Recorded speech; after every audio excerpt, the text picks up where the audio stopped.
보겠습니다. 느헤미야 9장 11절에서 14절 말씀입니다.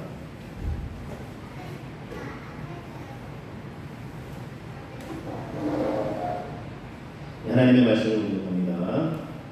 또 주께서 우리 조상들 앞에서 바다를 갈라지게 하사 그들이 바다 가운데를 육지같이 통과하게 하시고 쫓아오는 자들을 돌을 큰 물에 던질같이 깊은 물에 던지시고 낮에는 구름 기둥으로 인도하시고 밤에는 불 기둥으로 그들이 행할 길을 그들에게 비추셨사오며 또 시내산에 강림하시고 하늘에서부터 그들과 말씀하사 정직한 규례와 진정한 율법과 선한 율례와 계명을 그들에게 주시고 거룩한 안식일을 그들에게 알리시며 주의 종 모세를 통하여 계명과 율례와 율법을 그들에게 명령하시고. 아멘. 네, 말씀드린 대로 오늘은 맥주 감사절입니다. 지난 삶의 여정을 돌아보면서 하나님께서 어떤 은혜를 베풀어 주셨는지 우리의 삶의 여정을 돌아보면서 감사할 수 있기를 원합니다. 오늘 나눈 말씀에는 하나님이 택하신 백성이죠. 이스라엘 백성들의 그들의 삶의 자리에, 그들의 역사의 현장에 하나님께서 어떤 은혜들을 베풀어 주셨는지를 지금 이제 소개를 하고 있는 장면입니다. 참고로 이제 하나님만이 이제 유일한 참신이시고 그들에게 생명과 구원을 또 영원한 안식을 주시는 분이시잖아요. 그런데 그들이 참 안타깝게도 그런 하나님을 자꾸 제껴두고 다른 신들을 막 바알과 아세라 신들을 막 섬기는 거예요. 하나님 너무나 마음이 이제 안타까우신 거죠. 그래서 참 안타깝지만 그들이 다시 참 하나님, 왜냐면 하나님이 그들에게 생명, 평안, 영원한 안식을 주시는 분이시니까 하나님께 돌아올 수 있도록 기다리셨지만 계속해서 그들의 마음은 딴 길로 가는 거예요. 그래서 안타깝게도 그들이 잠깐 징계를 받고 다른 나라의 침략도 받고 또 고로로 한동안 70여 년간 있다가 고로에서 또 이제 다시 돌아오기도 하고 하면서, 그런데 이제 그들이 하나님께 예배드리던 성전, 그들의 삶의 터전, 성교회들이 다 무너져 있었어요. 그것들을 다시 이제 재건합니다. 다시 이제 쌓고 재건해서 이제 세우기 시작합니다. 자, 그런데 성전이나 또 그들의 삶의 터전, 성벽들은 좀 재건이 되어 가는데 아직 그들의 믿음, 또 하나님을 향한 온전한 예배의 고백이 다시 세워진 건 아니에요. 그래서 이 일들을 주도했던 사람들이 있었어요. 스룹바벨은 이제 성전을 재건하고 또 느헤미야는 무너진 그들의 삶의 터전 성벽을 이제 재건하고, 근데 그들의 또 믿음을 재건할 수 있도록 에스라, 이 제사장 겸 이 학자인데 하나님 말씀을 풀어 가르친 사람인데, 이 에스라 세 사람이 주로 이제 아주 이제 앞서서 일을 이제 진두 지휘를 합니다.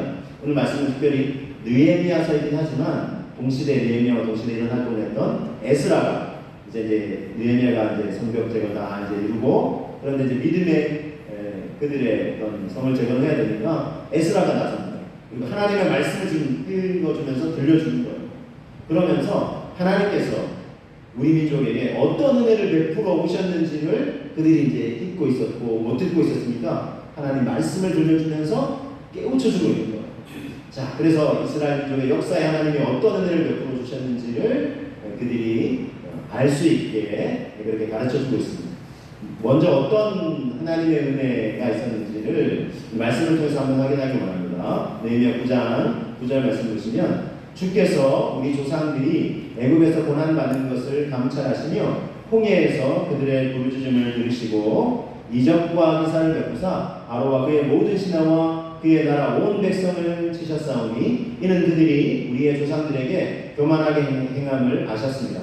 주께서 오늘과 같이 명예를 얻으셨나이다. 자, 먼저 이 스토리를 쫙 소개를 하고 있는데 이건 어떤 은혜일까요? 이건 이렇게 정리해 드릴 수 있어요. 구원하심의 은혜에 우리가 감사해야 된다. 이스라엘 백성들이 이 얘기를 하고 있는 거예요. 구원하심의 은혜. 자, 다시 한번 말씀을 통해서 확인합니다. 9장 11절도 한번 보겠습니다. 또 주께서 우리 조상들 앞에서 바다를 갈라지게 하사 그들이 바다 가운데를 육지같이 통과하게 하시고 쫓아오는 자들을 돌을 큰 물에 던짐같이 깊은 물에 던지시고 그랬습니다. 이게 좀 설명이 좀 필요해요. 이스라엘 민족이 400여 년간 이 애굽, 성경에는 애굽을 표현하지만 지금은 이집트, 아프리카 쪽에 있죠. 근데 지금의 이집트는 세계에 별 영향력이 없어요. 지금 역사적 현실이니까. 그런데 그 당시만 해도 이 고대만 해도 세계에서 가장 큰 영향력을 끼치는, 지금의 미국 같은 가장 강력한 영향력을 끼치는 그런 나라였어요. 그런 나라에 400년간 노예로서 종살이를 해요. 그래서 우리가 잘 아는 뭐 피라미드 뭐 이런 것도 이제 그런 이제 이집트 사람들이 자기 나라 사람들이 아니라 그런 노예들, 다른 민족 사람들을 막 부려서 종으로 부려서 그런 건축을 하게 하는 거예요. 그러니까 400년간 이렇게 오랫동안 이제 노예 생활, 종살이를 하는 거예요. 얼마나 고통스러웠겠어요. 그러니까 날마다 부르시는 거예요. 아, 하나님 왜 우리를 버리셨니? 하나님 우리를 좀 건져달라, 우리를 도와달라.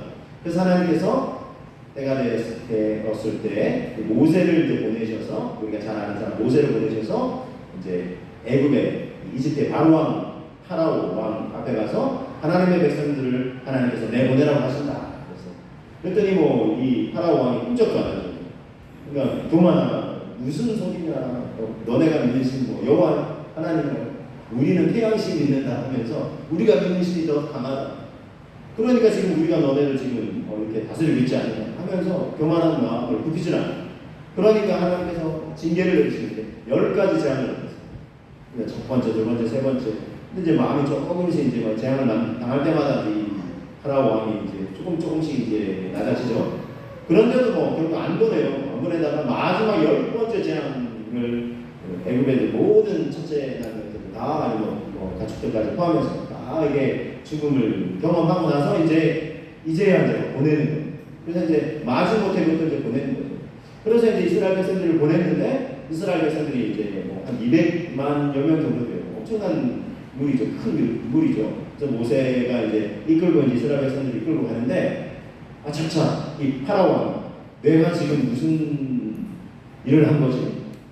아니 우리 이렇게 부리던 노예들을 다 보내면 우리는 어떻게 해? 하면서 다시금 이제 막 군대를 이끌고 쫓아오는 거예요. 자, 그래서 이 이스라엘 백성 200만 되는 이스라엘 백성들이 앞에서 행진을 하는데 앞에는 보니까 딱 큰 홍해 바다가 이제 놓여 있는 거예요. 근데 뒤에는 이제 애굽의 군대가 다시 쫓아온다는 소식이 들리는 거예요. 그래서 큰일 났다. 앞에는 큰 바다가 놓여 있고 뒤에는 이제 애굽의 군대가 쫓아오니까 우리 다 죽었다. 그러면서 백성들이 모세를 하면서 아니 우리를 여기까지 끌고 와서 여기서 우리를 죽게 하려고 하느냐 하면서 이렇게 원망불평을 쏟아내요. 그런데 하나님은 이스라엘 백성들을 여기까지 뭐 이끄셨을 때 다 계획이 있으시잖아요. 그래서 모세를 향해서 두려워하지 말고 하나님께서 놀라운 구원의 역사를 행하실 것이다. 그 구원의 역사를 보라! 라고 이제 모세 입을 통해서 백성들에게 선포하게 하시고 모세의 손에 든 지팡이를 애굽의 그 홍해 바다를 내치라고 했어요. 그러면 바다가 갈라질 거라고 말씀하셨고 정말 기적 같은 역사가 일어났습니다. 그래서 여러분 우리나라도 저라도 신안에 가면 갑자기 물이 갑자기 이렇게 쫙 빠지고 이렇게 물이 이렇게 드러나는 뭐 그런 데가 있잖아요. 근데 애굽에 정말 그런 일이 일어났어요. 바닷길이 쫙 열리고 그래서 이제 그동안 애굽의 군대는 막 타고 쫓아오는데 하나님이 잠시 불기둥으로 그들을 막아두고 계셨어요. 그래서 이스라엘 백성 200만이 다 건너갈 쯤에 이제 불기둥을 싹 없애주시고 애굽의 군대가 다시 막 쫓아오죠. 그런데 이제 양쪽으로 갈라져 있는 큰 이 바닷길이 다시 그래서 온 이 이집트의 군대가 다 수장되죠. 이스라엘 백성들은 다 건너고 자 이것을 무엇이라고 하냐면 구원의 역사라고 지금에 와서 여기가 소개할 수 있습니다. 그래서 여러분 하나님이 여러분 이스라엘 백성이 홍해 바다를 건너 갔던 것처럼 지금은 우리가 이 죄와 사망의 권세가 우리를 막아요. 우리를 두렵게 떨게 만들어요. 우리 힘으로는 건널 수가 없어요. 죄의 문제, 더군다나 죽음의 문제는 어떤 의롭다고 하는 인생도 나는 선하다, 나는 법 없이 살 수 있다. 저 사람 정말 법 없이도 살 것 같아. 한 사람도 여러분 나중에는 다 이렇게 어디 나라에서 뭐 사람 세우려고 할 때도 뭐 청문회하고 있다 보면 다 드러나요. 그렇죠? 그래서 여러분 자기의 의로 인생의 의로움으로 선함으로 이 죄의 문제, 더군다나 죽음의 문제 해결할 인생이 아무도 없다는 거예요. 그런데 여러분 하나님께서 우리를 이렇게 죄와 사망의 권세에서 건져주시기 위해서 하나님의 아들 예수 그리스도를 보내주셨고 예수님이 우리 죄를 대신해 십자가에 피 흘려 죽어주신 거예요. 십자가에서 피 흘려 죽어주셨어요. 그래서 우리 죄를 대신 담당해 주셨고 그리고 또 우리 죽음의 문제를 해결해야 돼요. 예수님께서 사흘 만에 죽음의 권세에서 부활하셔서 다시 사셔서 우리에게도 이 죽음의 두려움을 넘어서서 다시 살 수 있다는 부활과 영생의 소망을 주신 거예요. 이게 우리가 정말 하나님께서 베풀어 주신 여러분 이 이스라엘 백성에게 베푸신 은혜를 얘기할 때 이걸 에스라 이 제사장병 이 성경학자가 제일 처음 언급한 것이 바로 이 구원의 은혜를 언급한 겁니다. 우리가 여러분 하나님께 받은 수많은 은혜들이 있어요. 그 은혜들 중에 제일 먼저 기억하고 되새겨야 할 것은 구원의 은혜인 줄 믿으시기 바랍니다. 죄의 권세 사망에서 어찌할 거예요? 어떤 인생 해결할 수 있어요? 근데 우리 하나님께서 다 해결해 주셨어요. 그리고 참 우리에게 영원한 생명의 길로 이끌어 가시는 거죠. 얼마나 감사합니다. 우리 신약성경을 통해서도 한번 확인할 수 있어요. 고린도전서 10장 1절 2절 말씀 보시면 사도 바울이 이렇게 고린도의 성도들을 향해서 얘기했는데, 형제들아 나는 너희가 알지 못하기를 원하지 않는다. 즉 알기를 원한다. 뭘? 우리 조상들이 다 구름 아래에 있고 바다 가운데를 지나며 모세에게 속하여 다 구름과 바다에서 세례를 받았다. 이 표현이 뭐냐면, 다 구름과 바다에서 세례를 받았다. 이게 뭐냐면, 세례를 받은 건 어떤 의미죠? 내 옛 자아가, 옛 습관이, 죄된 자아가 죽고 하나님 주신 새로운 자아, 새 생명을 얻게 된다. 이게 이제 세례의 그런 의미잖아요. 바로 이걸 의미하는 거예요. 바다에서 세례를 받았다는 거예요. 홍해 바다를 건넜다는 거예요. 과거 죄의 노예에서 해방되어서 이제 하나님의 백성으로서의 자유함을 누리게 되는 거죠. 이것을 사도 바울이 바다에서 세례를 받았다 이렇게 표현하고 있는 것입니다. 여러분, 그래서 우리가 옛자 계속 죄의 본성에 이끌려서 평생 노예로 살다가 죽음의 권세 앞에서 두려워 떠는 인생이 아니라, 죽음의 권세로 우리를 두렵게 떨게 만든다고 할지라도, 모든 인생이 이렇게 두려워 떤다고 할지라도, 여러분 예수 그리스도 죄와 사망의 권세를 이기신, 그리고 길이요 진리요 생명이신 주 예수 그리스도를 믿음으로 고백할 때 죽음의 권세는 더 이상 우리를 두렵게 떨게 할 수가 없습니다. 왜요? 그럼 우리 다 물론 죽지만, 그러나 우리에게는 육체의 죽음이 끝이 아니에요. 이 죽음의 권세를 넘은 부활, 영원한 새 생명, 천국에서 영원한 새 생명을 여러분, 저와 여러분들에게 하나님은 약속하셨습니다. 할렐루야. 우리의 의로움 때문이 아니에요. 우리가 잘나서, 우리가 선행을 많이 쌓아서가 아니에요. 그래도 선행을 좀 많이 쌓은 사람이 좀 그런 천국에 가야 되고, 좀 악한 일을 한 사람은 좀 만약에 지옥이 있다면 지옥에 가야 되는 거 아닌가요? 생각하실 수 있을지도 몰라요. 그래서 제가 명쾌하게 정리해 드릴게요. 선행을 쌓아야 한다면 그 선행은 도대체 어디까지 쌓아야 되는 거예요? 선행의 기준이 어디까지냐는 거예요. 기준이 애매모호해요. 그리고 사람들이 이런 생각하는데, 자기가 착한 일, 선한 일 한 것만 자꾸 계산해 달라고 생각해요. 그런데 반대로 자기가 선하지 않은, 심지어 나쁜 생각을 품은 거, 나쁜 행동을 한 거는 계산 안 하려고, 즉 플러스만 자꾸 계산하려고 하는데 마이너스도 있다는 거예요. 이미 우리는 이제 죄의 본성을 치고 태어나서 인생의 이 출발 자체가 마이너스예요. 마이너스 본성으로 출발하는 거예요. 근데 그래서 여러분, 이게 뭐 원금이 아니라 이게 이자만 갖고, 이자만도 엄청나게 불어나는 거예요. 인생이 그래요. 나는 죄인이 아닌데요 생각할 수 있을지도 몰라요. 근데 여러분, 성경이 말씀하시는 죄의 개념은요, 우리가 생각하는 죄의 개념과 틀려요. 다른 나라 여행 가보시면 우리나라는 죄가 아닌데 그 나라에 죄의 게 있어요. 싱가포르 같은데 길거리 가서 수직 툭 터뜨리면 우리나라에서는 그거 가지고 당신 지금 큰 죄를 범했으니까 빨리 수갑 채워오면서 우리 경찰서로 가자고 이렇게 안 하죠. 근데 그 나라에서 그게 죄예요. 그러니까 벌금을 물든지 아니면 퇴형해서 이제 이렇게 몸이 아플 정도로 심하게 맞던지. 왜냐하면 그 나라에서 그걸 죄로 규정을 한 거예요. 하나님 나라에서는요, 우리가 생각하는 죄의 개념하고 달라요. 예수님 뭐라고 말씀하셨어요? 마음속에 나쁜 생각이나 음욕을 품으면 이미 가늠한 것과 같다고. 우리 사람의 기준하고 다르다는 거죠. 우리 마음속에 형제를 해서 저 미워, 정말 미워 죽겠네 뭐 이렇게 말하는 건 이미 형제를 향해서, 그런 사람을 향해서 살인한 것 같다는 거예요. 하나님 나라의 기준이에요. 여러분, 이 기준을 들이대면 죄인이 아닌 인생이 없어요. 왜 자꾸 우리를 죄인이라고 하는 거예요? 여러분, 하나님은요, 우리에게 살아날 수 있는 기회를 주시기 위해서, 이 죄 문제를 해결할 수 있는 기회를 주시려고 그래요. 우리를 정죄해가지고 너도 죄인이잖아 하고 얼려매려고 하는 게 아니라 우리에게 진정한 자유함을, 구원을 주시기 위해서 그래요. 왜냐하면 구원받을 수 있는 길이 있으니까. 안 그러면 평생 죄의 노예로 살아가거든요. 마지막에는 이 죽음의 두려움을 벌벌 떨거든요.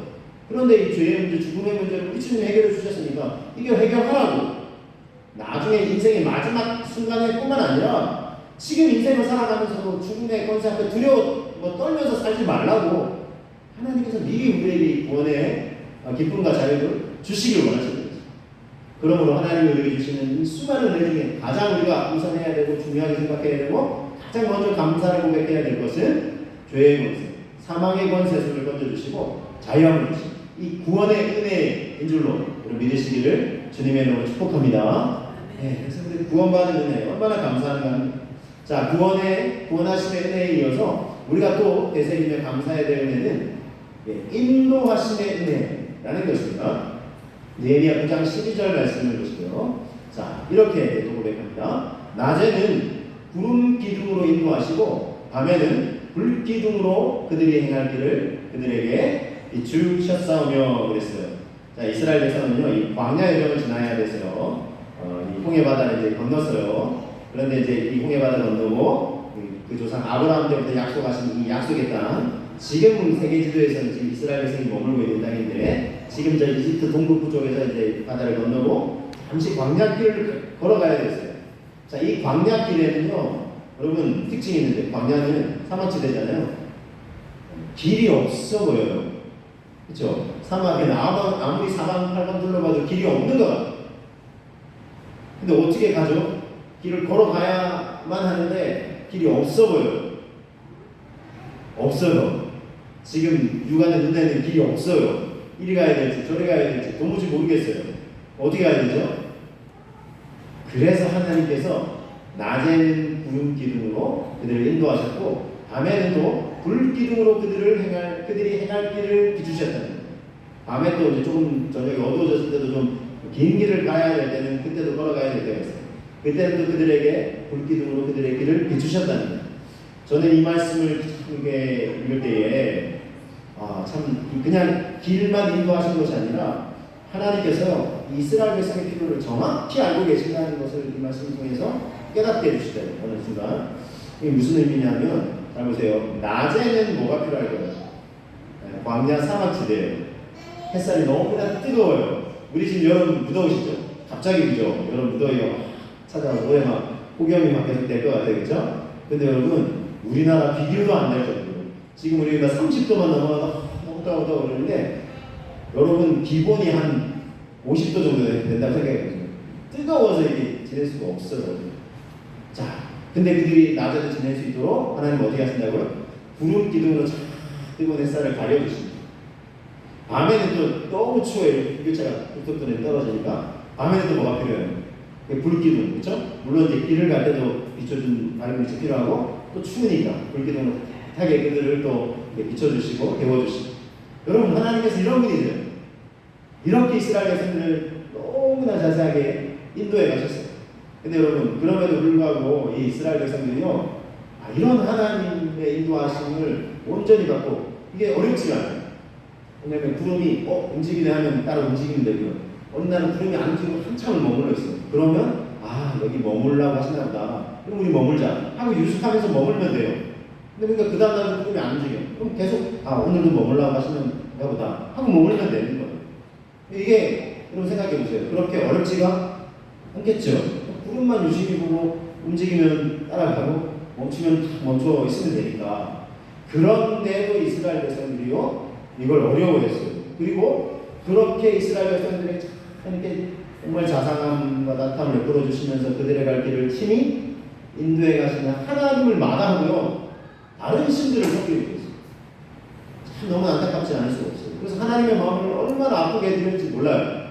그래서 이스라엘 백성들의 역사에 계속해서 하나님이 아닌 다른 신들을 막 섬기려고 하니까 더군다나 이 광야 여정 지나서 약속의 땅 가나안 땅에 들어갔어요. 가나안 땅에는 이제 정착을 해야 돼요. 농사를 져야 돼요. 그러니까 또 이들이 어떻게 생각하냐면 광야 여정에는 우리가 마치 유목생활 같은데 유목생활을 인도해 오신 우리가 믿는 여호와 하나님 말고 이 땅에서는 농사를 져야 되니까 이 땅에서 농사에 풍년을 주는 신. 그러니까 이 땅 사람들이 바알과 아세라 신을 섬긴다고 하더라. 그럼 우리도 바알과 아세라 신을 섬겨야 농사를 짓는데 풍년을 우리가 누릴 거 아니냐. 이렇게 어리석었어요. 하나님이 여러 선지자들을 보내서 아니라고. 하나님이 정말 생명과 풍성함을 주시는 분이라고. 이게 말씀하시는데도 계속 하나님을 외면해요. 다른 신들을 섬겨요. 그래서 앞서 말씀드렸죠. 그래서 징계를 받고 다른 나라에 이제 거로가 엄청 오랫동안 좀 고통스러운 그런 시간들을 보냈어요. 자, 그런데도 여러분, 하나님은요 이스라엘 백성들을 사랑하시고 그들의 갈 길을 인도해 가시는 것을 포기하지 않으셨어요. 자, 9장 19절을 한번 보실게요. 9장 19절. 자, 9장 12절과 19절 제가 몇 절을 건너뛰었습니다. 그 중간에는 제가 지금 소개해드린, 말로 풀어서 소개해드린 내용들이 있는 거예요. 이스라엘 백성들이 하나님 마음을 아프게 해드렸음에도 불구하고 하나님은 어떻게 하셨는지 그들에게. 자, 이렇게 말씀하고 있습니다. 주께서는 주의 크신 긍휼로 그들을 광야에 버리지 아니하시고 낮에는 구름 기둥이 그들에게서 떠나지 아니하고 길을 인도하며 밤에는 불 기둥이 그들의 갈 길을 비추게 하셨사오며 그랬어요. 그래서 하나님은 어떻게 하셨다고요?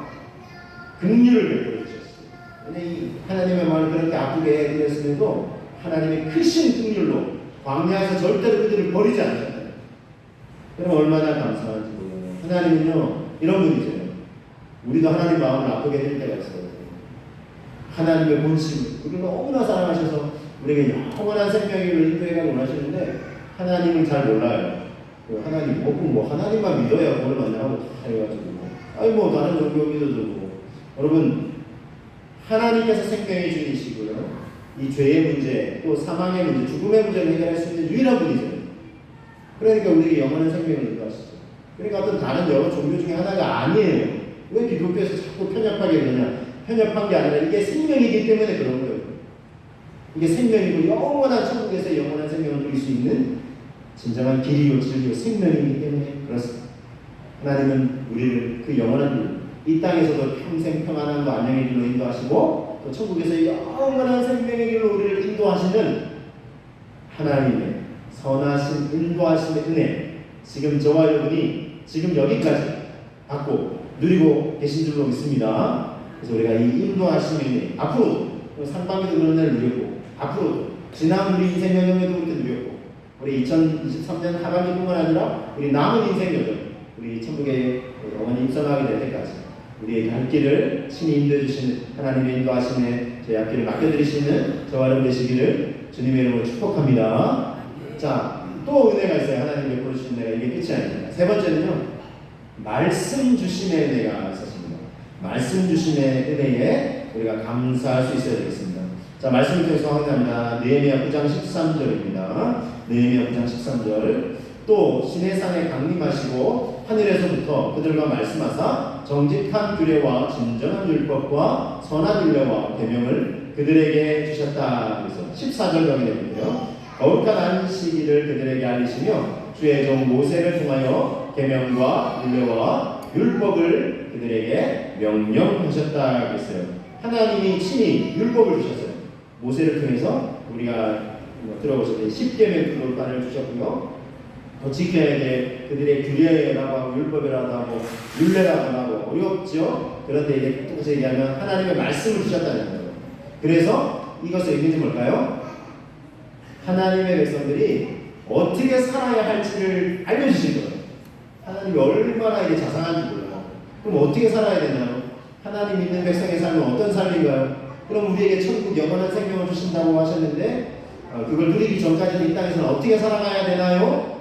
하는 그 삶의 방식과 방향도 알려주셨다는 거예요. 그러니까 얼마나 감사해요. 그래서 이 말씀을 우리가 듣게 되고 깨닫게 될 때에 감사드리지 않을 수가 없습니다. 자, 느헤미야 8장 8절 9절에 내용이 있는데 이 이스라엘 백성들에게 이제 하나님의 율법책을 낭독했어요. 그래서 그 뜻을 해석하여 백성들에게 그 낭독하는 것을 다 깨닫게 했어요.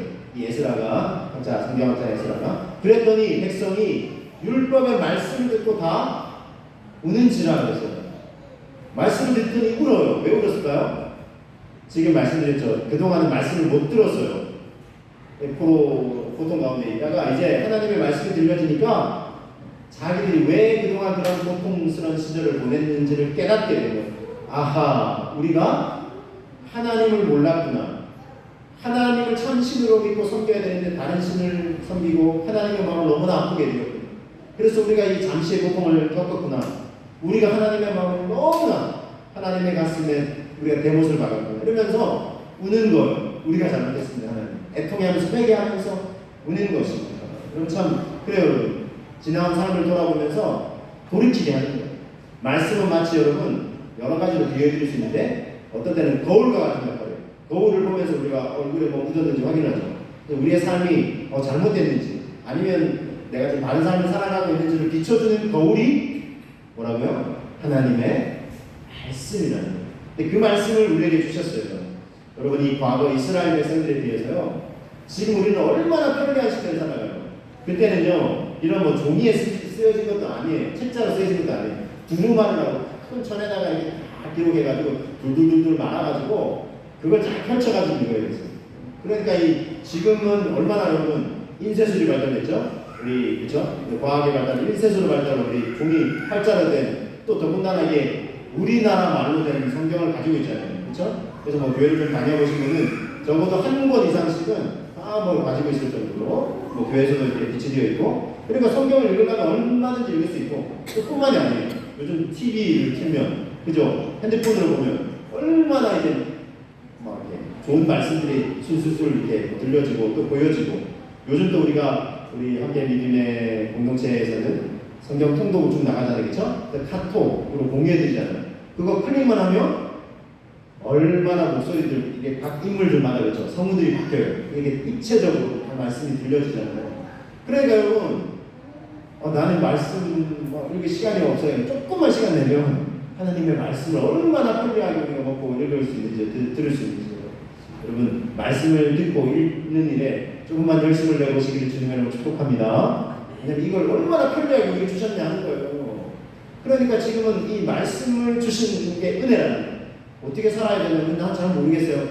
하나님의 말씀을 듣고 읽고 깨닫게 되면 그 길이 보인다는 것입니다. 이런 은혜를 주셨습니다. 그래서 우리는 이런 하나님에 대해 감사하시고요. 느헤미야 8장 9절을 다시 한번 읽어보시면, 백성이 율법의 말씀을 듣고 다 묻지라 총독 느헤미야와 제사장 겸 학사 에스라와 백성을 가르치는 레위 사람들이 모든 백성에게 이르기를, 오늘은 너희 하나님 여호와의 성일이니 슬퍼하지 말며 울지 말라 하고 이렇게 권면했어요. 그리고 12절에도 보시면 같이 한번 읽어보실까요? 모든 백성이 곧 가서 먹고 마시며 나누어 주고 크게 즐거워하니 이는 그들이 그 읽어 들려준 말을 알기 알미라 그랬어요.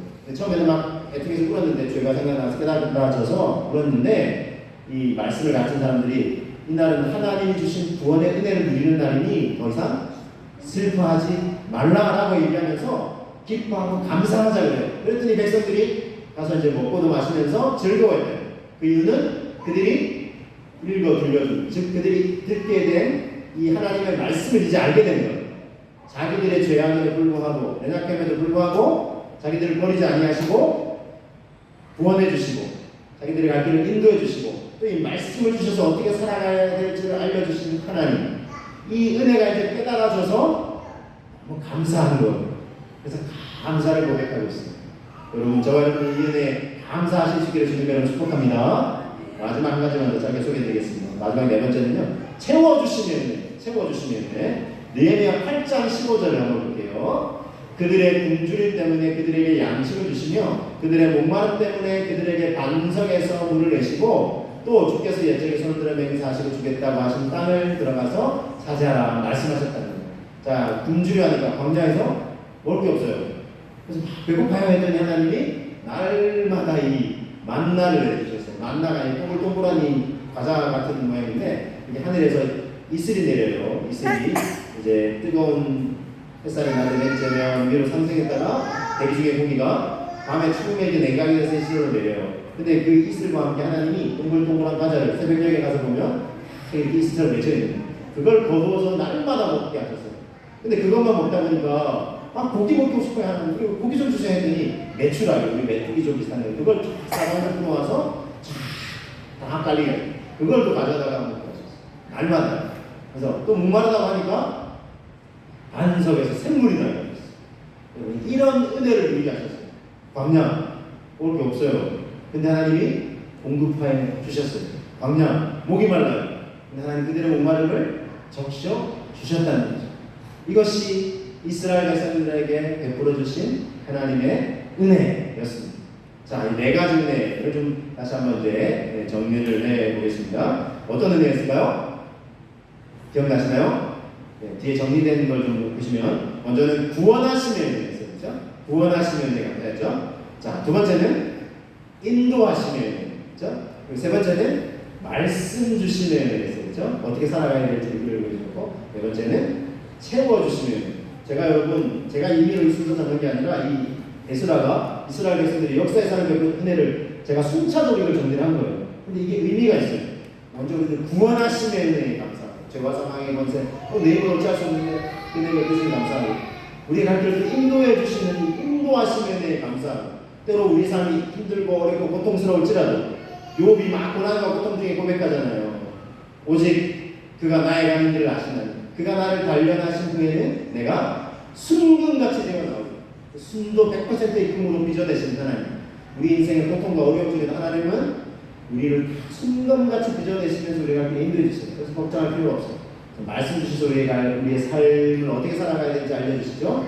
그다음 우리 삶의 필요도 채워주시는 하나님. 여러분 지금까지 삶을 돌아보시기 바랍니다. 내가 잘나서 내가 잘해서 누려왔을까요? 여러분 생명, 호흡 이것도 내 힘으로 하는 게 아니에요. 하나님 주시는 은혜예요. 내가 일할 수 있는 건강도 하나님이 주시는 거예요. 그래서 채워주시면 이 모든 은혜 돌아보시면서 오늘 맥주 감사드려요. 하나님이 이런 은혜를 베풀으셨구나.